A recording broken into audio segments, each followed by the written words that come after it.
akan kita renungkan diambil dari Injil Markus bab 3 ayat 22 sampai ayat 30.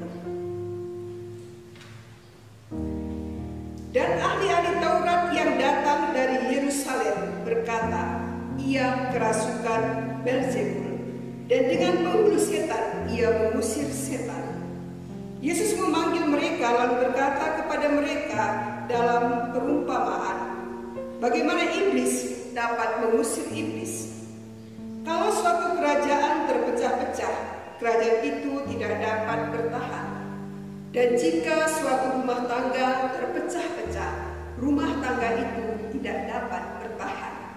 Demikianlah juga kalau iblis berontak melawan dirinya sendiri, dan kalau ia terbagi-bagi, ia tidak dapat bertahan, melainkan sudahlah tiba kesudahannya. Tetapi tidak seorang pun dapat memasuki rumah seorang yang kuat untuk merampas harta bendanya apabila tidak diikatnya dahulu orang kuat itu. Sesudah itu barulah dapat ia merampok rumah itu. Aku berkata kepadamu, sesungguhnya semua dosa dan hujat anak-anak manusia akan diampuni, ya, semua hujat yang mereka ucapkan. Tetapi apabila seorang menghujat Roh Kudus, ia tidak mendapat ampun selama-lamanya, melainkan bersalah karena berbuat dosa kekal. Ia berkata demikian karena mereka katakan bahwa ia kerasukan roh jahat. Demikianlah sabda Tuhan.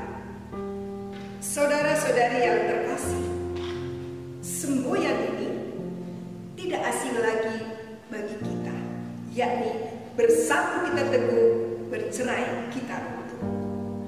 Sewaktu masih duduk di bangku SD, guru bahasa Indonesia saya berulang kali mengungkapkan peribahasa bersatu kita teguh, bercerai kita runtuh. Semboyan ini diilustrasikan dengan sebatang lidi. Lidi tidak akan dapat digunakan untuk menyapu jika hanya satu batang. Akan tetapi, jika jumlahnya mencapai ratusan batang dan terikat menjadi satu, pasti dapat digunakan untuk membersihkan halaman dan sampah-sampah yang mengganggu. Semboyan tersebut diajarkan untuk mengingatkan bagaimana perjuangan para pahlawan negara kita memperoleh kemerdekaan. Berkat adanya persatuan dan kesatuan, para pejuang kita memperoleh kekuatan untuk berjuang mengusir penjajah dari negara kita. Semboyan bersatu kita teguh, bercerai kita runtuh digambarkan dengan amat jelas oleh Yesus dalam kisah Injil hari ini.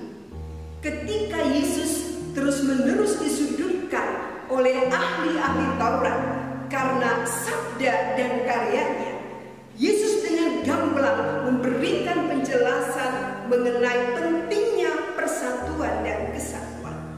Mengapa?